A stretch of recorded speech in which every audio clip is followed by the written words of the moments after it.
I have just received my GR-1SF kit from PitBull, and I'm just checking the package. I see here there is a ding, which I hope is not indicative of what I'm going to find inside, but we shall open the package.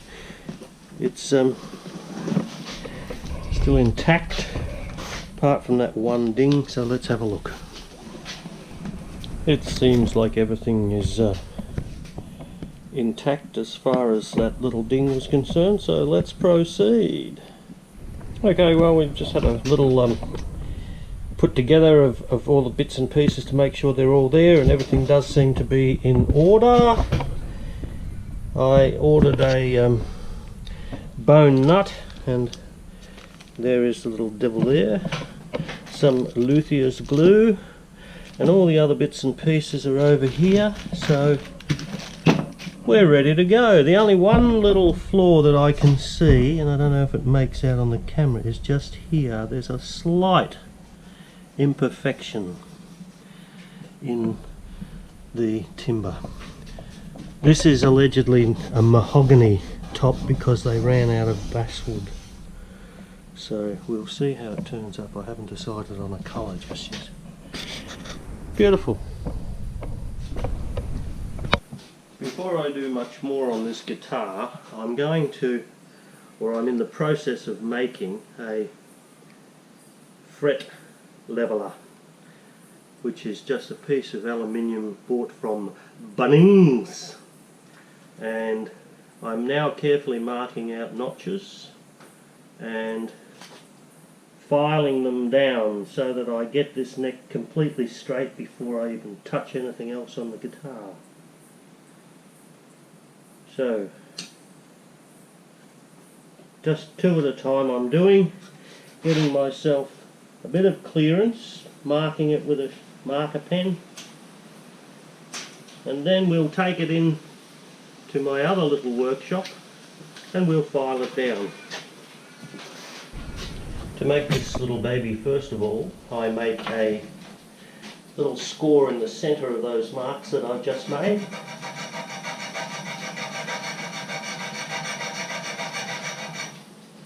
That's to get my round file started off. Being very careful, of course. Then we start with another little file which has a semi-rounded end, and we'll just make that score mark a little bit deeper.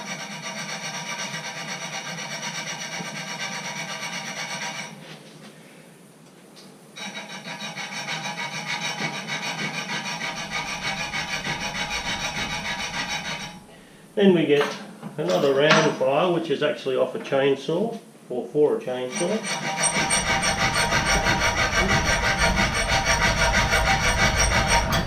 Oh.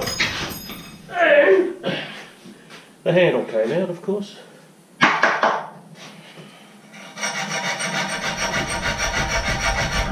Oh. Maybe I should invest in more expensive tools. Anyhow.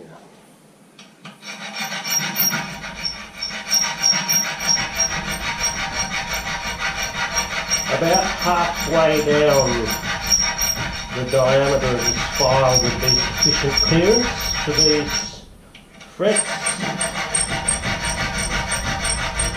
And this particular one, then I have a smaller needle file just to clean this up a bit and go a little bit deeper.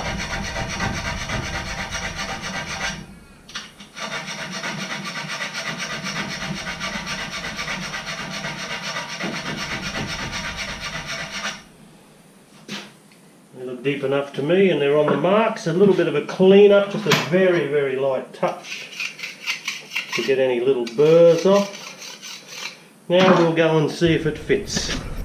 First of all, I just check that these marks are fairly well in position. There is a slight little bit of clearance, so we can move it backwards and forwards. I think you can see that on the camera.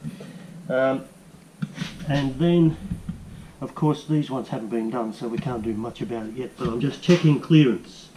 so that when I do use it I don't have to do any more filing, and that particular one there needs a little bit more back that way. Now, so I shall press on and show you the finished article in a few minutes.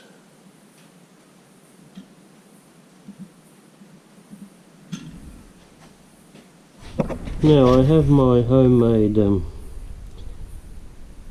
fret gauge on here, and we're just running along against the light, and we can see there that there is a little bit of a gap.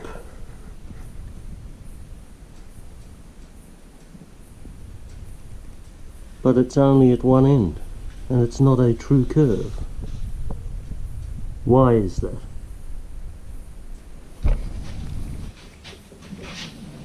Now we're into the sanding phase.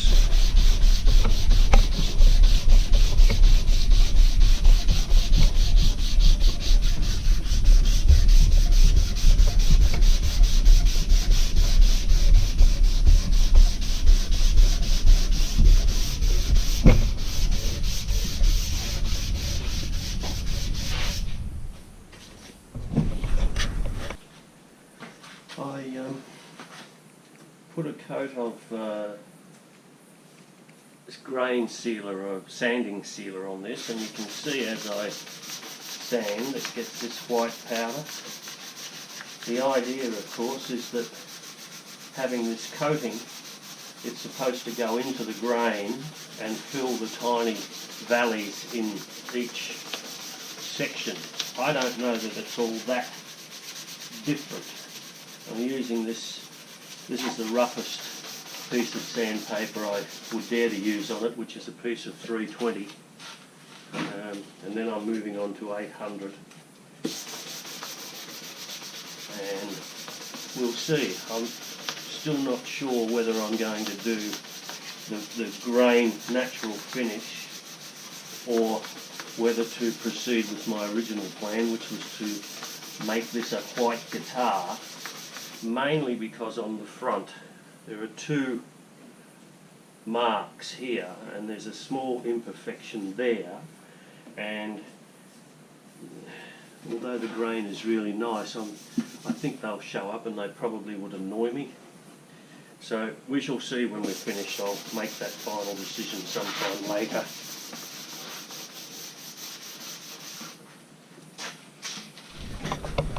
Well, we're on the last phase of soldering here. Very delicate operation.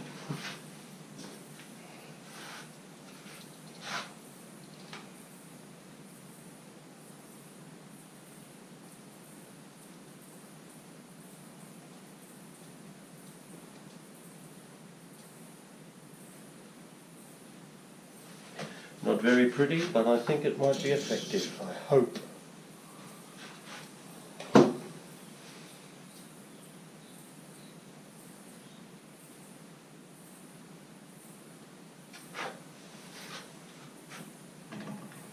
Doesn't look very neat, but we'll try and neaten it up a little bit later. Well, I've just completed the wiring and it's successful. Although I can't show you on this video because my amplifier and plug point is in the other shed, and I'm going to leave this here, and I'm now going to try and neaten all this stuff up with cable ties, which I did with another guitar and made it a lot easier to put into the body of the guitar. Body's nowhere near ready for having this stuff in, but that's one of the important things now out of the way, so thank goodness for that. Beautiful. Now that the electrics are all wired up, I'm just having a dummy run to make sure that before I glue the neck in that it's going to actually fit. And I've strung all the wires together and I have to feed them in from this main opening. So before I actually glue the neck, I may actually do the body, finish the body off, and then glue the neck in after the electrics are all installed. I can probably demonstrate the difficulty here.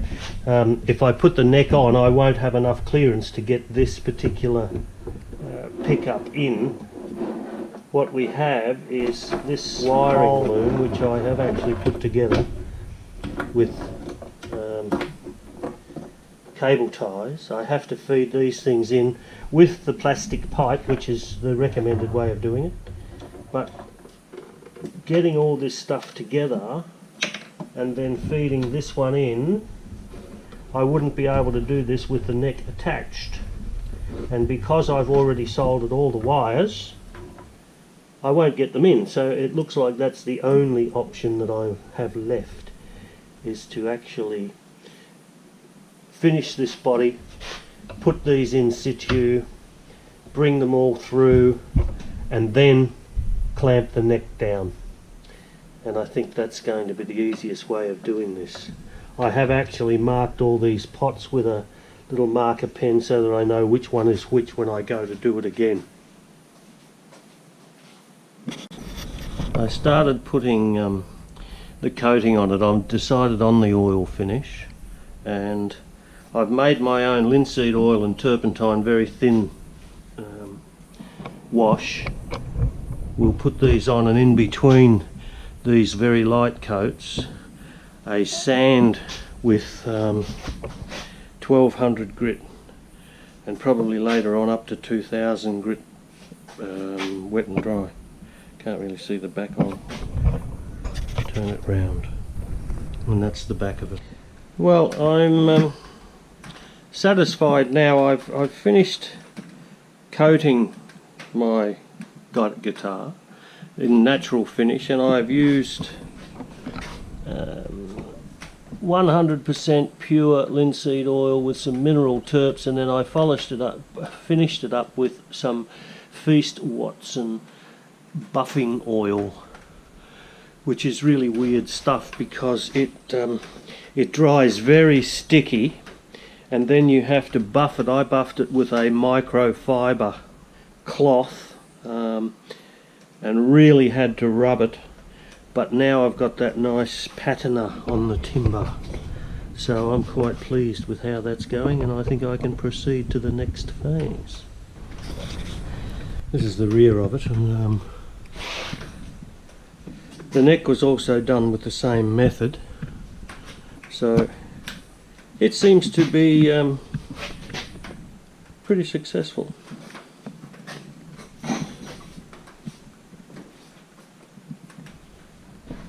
Now we start the very delicate operation of feeding all this electrical stuff into the base of the guitar. Now, most of these small plastic tubes fit the pots from the outside, but of course the jack is slightly larger. So what I've had to do here is trim that end there, and that will actually fit inside here. Very carefully insert if I can. I've done it before.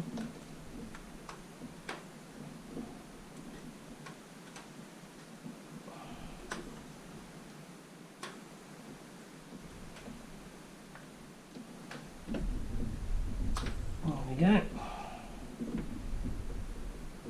Now I'm going to push these things through gradually, withdrawing the tubes as well as, and I think that one needs to come first. And then we're going to feed the bridge volume and the neck volume in last. Those ones anyway. So we push them down in there. The jack one is coming through okay. This is going to be the bridge volume pot.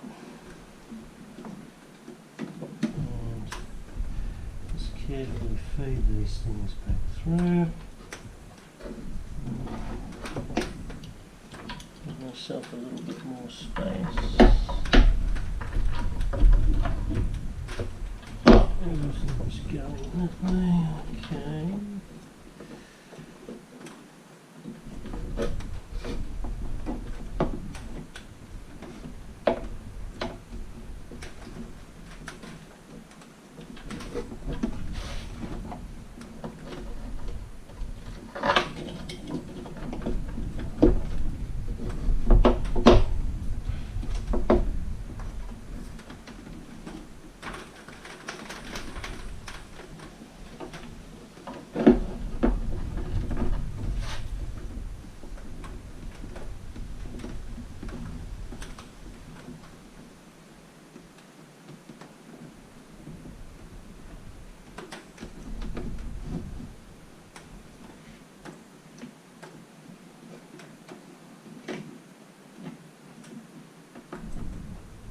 Oh, I've already got that bridge one there. Okay, so I will get my nut to lock that in position. I threaded the washer and the nut over this plastic, and now that one is attached. So next we go for the bridge and the neck volume pots. This is the tone control ready to go in. I'll try and show you. It has the plastic is attached to the twirling part, the knurled part, and now we'll just bring that piece of plastic back through and hopefully Bob's your auntie.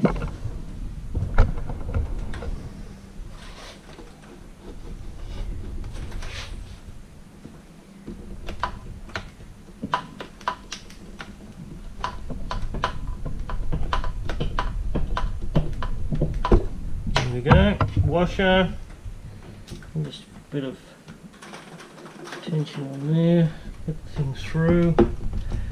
Oh, a bit tight, there we go.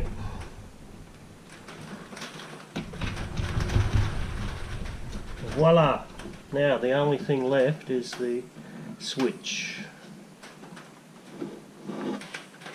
which is here, attached to my bit of and now we see we've broken a solder, so the whole thing has to come out. You damn. Right, we've done a minor solder repair on these. Now we'll test.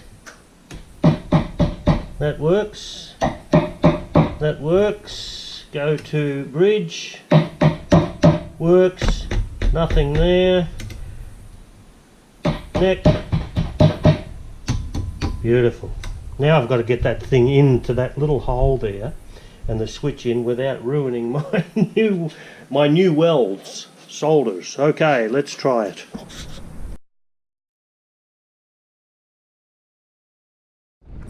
Well, after a delay of a couple of weeks, I've finally got these knobs and switches sorted out, and everything is now working perfectly. What I had to do was, because my soldering is so bad, I actually purchased new potentiometers on the internet, and I completely resoldered everything, and first time it works. The only difference was I changed this switch from a black knob to a white knob, which I think is more in keeping with the colour of the guitar.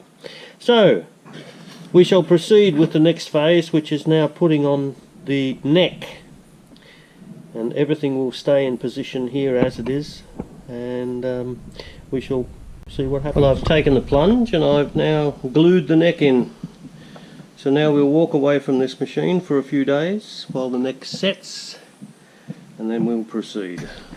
I'm now in the process of fitting both the Bigsby and the bridge to this particular guitar. Now this here is the original supplied bridge, which has these slotted V-shaped things which everybody, and me in particular, don't like. So I went and actually bought another roller bridge which I had put on my ES5V.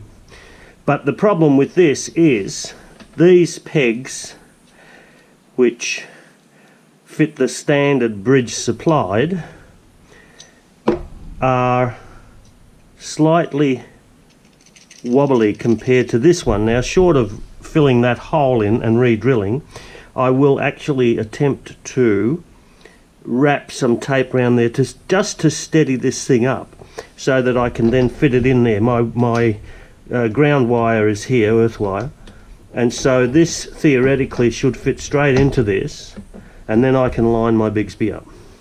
So I'll try and do that, and we'll show you a bit later. Right, well, I've put the two pegs into the body of the guitar, and these ones here are very slightly smaller diameter and they won't screw in, so this is what we end up with, this slight rocking. Now I'm going to have to try and fill that, maybe wrap it with some thread seal tape just to see, but to see later on we will have to assess what the effect is on the guitar, whether that's going to affect it once we get some tension on there downwards through the Bigsby. That may actually hold that completely in position, so it may not be anything to worry about, but I'll have to overcome that obstacle when I get there. What I've done temporarily is to wrap some thread seal tape around here. This is plumber's tape, and that should take up some of the space in here. We'll try. Yep, certainly not an awful lot of rocking in there, so we'll leave that for the moment. We can always pull that back out if it's going to do anything drastic. Now I'm checking the scale length to see if we're out on this one. The length from here in millimeters to the 12th fret is 313 millimeters, which gives me 626 to the midpoint of the bridge, and that's where that piece of green tape is, because that's where I did it from on the old ESV, and this seems to be fairly well spot on, so that's good. So it means the neck is in position. Let's carry on. I'm attempting to line up the Bigsby center line. I've actually got two lengths of fishing line, as you can see there, representing the top and lower E strings, and I'm just establishing the center line where these strings go before I mark a position for the rear hole in the base of the guitar, down in that area there where the blue tape is. Well, we've had a very productive day. The only thing that I have left to do is to attach this end of the Bigsby to the body of the guitar, but I'm quite unsure on how to do it. I assume that it's supposed to be screwed in, but there is very little material here and certainly nothing at the back to do that. So I'm going to go onto the internet and see how other people on this PitBull forum have done this. Otherwise, I'll just take the punt and screw the damn thing down. Well, I have the beast, or the guitar, is now complete, and I'm quite happy with it. Let's turn the amplifier. Oh, I've just a little PV amp over here, which will turn it on. It's got a buzz going through it, but I don't really care at the moment. Anyway.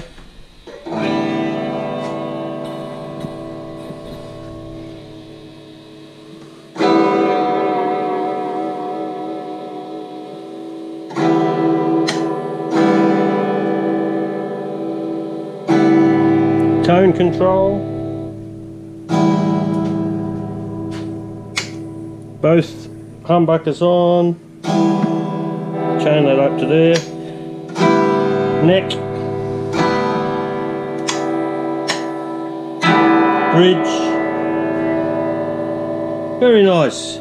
What I need to do now is do some intonation. This roller bridge I'm not all that enamored with at the moment, still got a little bit of a wobble here, but I'll work on that. Anyway, I think I'll get this video up onto YouTube, because there's a young fella over in Sheffield who I've been corresponding with, who's building the same guitar, and I'll show him. So thank you for watching.